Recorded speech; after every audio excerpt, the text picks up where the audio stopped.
We might not be back. I might be in jail. I might be anywhere. But when I leave, you can remember I said with the last words on my lips that I am a revolutionary. And you're going to have to keep on saying that. Deputy Chairman Fred Hampton of the Illinois Black Panther Party. Judas and the Black Messiah, a historical drama based on true events, directed by Shaka King, and also Ryan Coogler was one of the producers behind the project. So Shaka King has done a lot of work across TV and short films, but I think this is his first feature-length debut, and holy shit, what a way to start off the year for his career.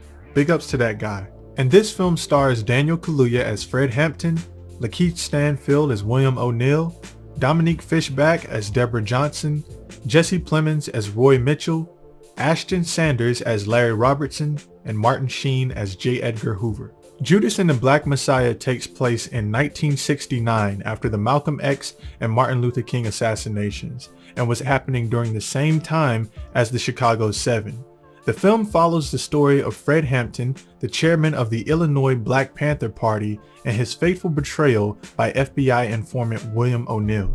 So this was probably, or it actually is, the best way that Black History Month could have been kicked off for 2021. So before I get into the thick of it, Judas and the Black Messiah releases on February 12th in theaters and HBO streaming.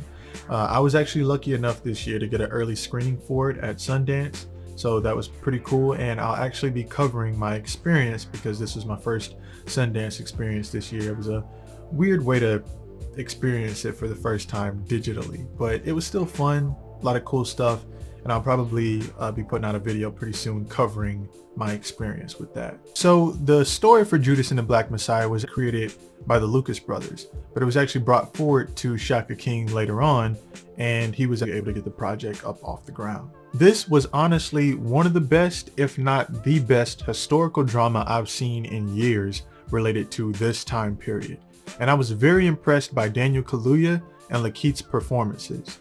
It's a bit harder for me to call it for Daniel, but this is definitely the best I've seen from Lakeith's catalog. And we were able to see Daniel Kaluuya and Lakeith Stanfield's performances previously in films like Get Out, and you know, we can tell that they already have pretty good chemistry on screen together. But to see them on screen getting a lot more runtime and to really see these guys' skills sort of feed off of each other, it was actually pretty phenomenal. Also, the editing and cinematography was amazing. The subtle cuts between real interview broadcast and the reenactment segments felt flawless.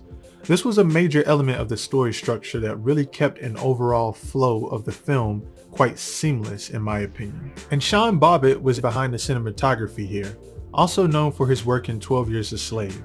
The shots that he would get during the scenes when Daniel was giving speeches as Fred Hampton just felt powerful, and I enjoyed every minute of it. And his skills combined with the sound design and film scores composed by Mark Isham and Craig Harris just makes you feel like you are really living through the last days of Fred Hampton.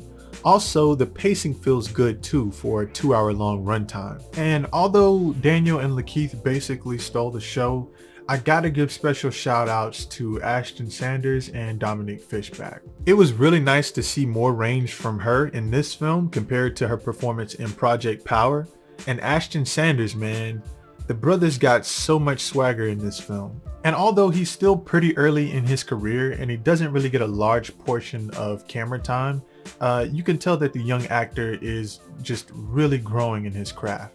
There was actually even some scenes where I was cheesing a little bit because, man, I'm really liking Ashton Sanders, and it's nice to just see his career progress. So this is a first for my channel, but I'm giving Judas and the Black Messiah a 10 out of 10.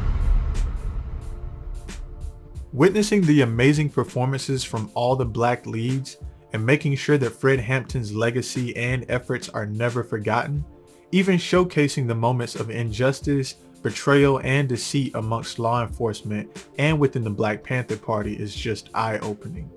You know, I learned quite a lot while watching this film, man. And I just want to say big ups to Shaka King, Fred Hampton Jr., the Lucas brothers, the cast, even the suggestions and the help that they got from Fred Hampton's fiance during this film. Just, this should not be one of those stories that just becomes forgotten. So yeah, big ups to those guys for, you know, giving us this story. So as I've mentioned, the film actually releases on February 12th in theaters and HBO streaming. So remember to do yourself a favor and go check it out. But there you have it. If you enjoyed the content, you know what to do. Thank you for watching.